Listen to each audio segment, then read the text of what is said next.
നമസ്കാരം. കൊല്ലം മൈനാഗപ്പള്ളി റോഡ് അപകട കൊലപാതകത്തിൽ പ്രതിയായ ഡോക്ടർ ശ്രീകുട്ടിയെ അവരുടെ അമ്മ സുരഭി പിന്തുണച്ചു. ശ്രീകുട്ടി നിരപരാധിയാണെന്നും ആരെയും ഉപദ്രവിക്കാത്ത പ്രകൃതമാണെന്നുമാണ് അവർ പ്രതികരിച്ചത്. ഇപ്പോഴത്തെ സംഭവങ്ങൾക്ക് പിന്നിൽ അജ്മലും ശ്രീകുട്ടിയുടെ ആദ്യ ഭർത്താവായ സോണി എന്ന വ്യക്തിയുമാണെന്ന് അവർ പറയുന്നു. ആ കുട്ടി നിരപരാധിയാണ്, അവൾ ആരെയും ഉപദ്രവിക്കില്ല, ആരുടെയും വണ്ടിയിൽ കയറില്ല. മോളുടെ ആഭരണങ്ങളെല്ലാം അവൻ ഊരിയെടുത്തു, മയക്കുമരുന്ന് വല്ലതും കൊടുത്തു പാകപ്പെടുത്തി എടുത്തു. അത് സംശയമുണ്ട്. അവൾക്ക് ഉണ്ടായിരുന്ന 2 വണ്ടിയും അവൻ അപഹരിച്ചു കൊണ്ടുപോയി. ഇതിന് പിന്നിൽ ശ്രീകുട്ടിയുടെ ആദ്യ ഭർത്താവായിരുന്ന സോണി എന്നയാളുണ്ട് എന്നും അവർ പറഞ്ഞു. എൻ്റെ കൊച്ചിനെ അകത്താക്കാൻ വേണ്ടി സോണിയും അജ്മലും ചേർന്ന് നടത്തിയ ഗൂഢാലോചനയാണ് ഇതെന്നും സുരഭി പറയുന്നു. നേരത്തെ സുരഭിക്ക് ദുർമന്ത്രവാദവും അതുപോലെ തന്നെ തുള്ളലുമൊക്കെ ഉണ്ട് എന്ന കാര്യം നാട്ടുകാർ പറഞ്ഞിരുന്നു എന്ന് നേരത്തെ കേരള കൗമുദി റിപ്പോർട്ട് ചെയ്തിരുന്നു. അതിൻ്റെ സത്യാവസ്ഥ എന്നുള്ള കാര്യം വ്യക്തമല്ല. കേസിൽ പ്രതികളെ 3 ദിവസത്തേക്ക് കസ്റ്റഡിയിൽ വേണമെന്നാവശ്യപ്പെട്ട് ശാസ്താംകോട്ട പോലീസ് അപേക്ഷ കോടതിയിൽ സമർപ്പിച്ചു. കേസിലെ 1-ാം പ്രതി അജ്മൽ കൊല്ലം ജില്ലാ ജയിലിലും 2-ാം പ്രതി ഡോക്ടർ ശ്രീകുട്ടി തിരുവനന്തപുരം അട്ടക്കുളങ്ങര വനിതാ ജയിലിലുമാണ്.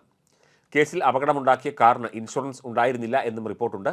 അപകടത്തിന് ശേഷം ഓൺലൈൻ വഴി കാറിൻ്റെ ഇൻഷുറൻസ് പുതുക്കുകയായിരുന്നു. ഈ മാസം 15-ന് വൈകിട്ടാണ് അപകടമുണ്ടായത്. ഇൻഷുറൻസ് പുതുക്കിയതാകട്ടെ 16-ാം തീയതിയാണ്. 1-ാം പ്രതി അജ്മലിൻ്റെ സുഹൃത്തിൻ്റെ അമ്മയുടെ പേരിലാണ് വാഹനം. കാറിലുണ്ടായിരുന്നത് ഡ്രൈവർ മുഹമ്മദ് അജ്മൽ, ഒപ്പമുണ്ടായിരുന്ന നെയ്യാറ്റിൻകര സ്വദേശി ശ്രീകുട്ടി എന്നിവർ മാത്രമാണ്. അപകടവേളയിൽ അജ്മൽ ഡ്രൈവിംഗ് സീറ്റിലും ശ്രീകുട്ടി പിന്നിലെ സീറ്റിലുമായിരുന്നു എന്നുള്ള സൂചനയാണ് പുറത്തുവരുന്നത്. അജ്മലിനെ 1-ാം പ്രതിയും പ്രേരണാക്കുറ്റത്തിന് ഡോക്ടർ ശ്രീകുട്ടിയെ 2-ാം പ്രതിയുമാക്കിയാണ് പോലീസ് കേസെടുത്തിരിക്കുന്നത്. കോയമ്പത്തൂരിൽ നിന്ന് മെഡിക്കൽ പഠനം പൂർത്തിയാക്കിയ ഡോക്ടർ ശ്രീകുട്ടി വിവാഹമോചിതയാണ്. അടുത്തിടെയാണ് കരുനാഗപ്പള്ളിയിലെ ആശുപത്രിയിൽ ജോലിക്കെത്തിയത്. ഇവിടെ വച്ചാണ് ഇവർ അജ്മലിനെ പരിചയപ്പെട്ടത്. പിന്നീട് സൗഹൃദം വളരുകയായിരുന്നുവെന്ന് പോലീസ് പറഞ്ഞു. ഭർത്താവുമായി പിരിഞ്ഞു താമസിക്കുന്ന ശ്രീകുട്ടിയെ നൃത്ത അധ്യാപകൻ എന്ന് പറഞ്ഞാണ് അജ്മൽ പരിചയപ്പെട്ടത്. തുടർന്ന് ഇരുവരും ഒരുമിച്ച് ഡാൻസ് പരിശീലനത്തിന് പോയിരുന്നു. ഇരുവർക്കുമെതിരെ മനഃപൂർവ്വമായ നരഹത്യാ കുറ്റമാണ് ചുമത്തിയിരിക്കുന്നത്. കരുനാഗപ്പള്ളി റെയിൽവേ സ്റ്റേഷന് സമീപത്തെ ശ്രീകുട്ടിയുടെ വാടക വീട് കേന്ദ്രീകരിച്ച് സ്ഥിരം മദ്യസൽക്കാരങ്ങൾ നടക്കാറുണ്ടെന്നാണ് വിവരം. തിരുവോണ ദിവസം മറ്റൊരു സുഹൃത്തിൻ്റെ വീട്ടിൽ നിന്ന് മദ്യപിച്ച ശേഷം മടങ്ങുമ്പോഴായിരുന്നു അപകടമുണ്ടായത്.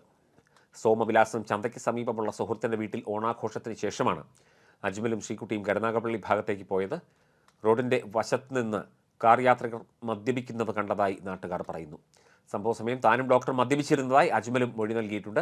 സ്കൂട്ടർ യാത്രക്കാരെ ഇടിച്ചിട്ട ശേഷം കാർ മുന്നോട്ടെടുക്കാൻ അജ്മലിനോട് പറഞ്ഞത് ഡോക്ടറാണെന്ന് ദൃക്സാക്ഷികൾ മൊഴി നൽകിയിരുന്നു. അപകട വിവരം പുറത്തായി. കേസെടുത്തതിന് പിന്നാലെ ശ്രീകുട്ടിയെ സ്വകാര്യ ആശുപത്രി അധികൃതർ ജോലിയിൽ നിന്ന് പിരിച്ചുവിട്ടിരുന്നു. വടക്കൻ മൈനാഗപ്പള്ളി പഞ്ഞിപ്പുല്ലുംവിളയിൽ നൌഷാദിൻ്റെ ഭാര്യ കുഞ്ഞുമോളാണ് ദാരുണമായി കൊല്ലപ്പെട്ടത്. സ്കൂട്ടർ ഓടിച്ചിരുന്ന പഞ്ഞിപ്പുല്ലുംവിളയിൽ ഷെരീഫിൻ്റെ ഭാര്യ ഫൗസിയെ പരിക്കുകളോടെ ആശുപത്രിയിൽ പ്രവേശിപ്പിച്ചു. ഫൗസിയുടെ ഭർത്താവിൻ്റെ ജ്യേഷ്ഠൻ്റെ ഭാര്യയാണ് കുഞ്ഞുമോൾ.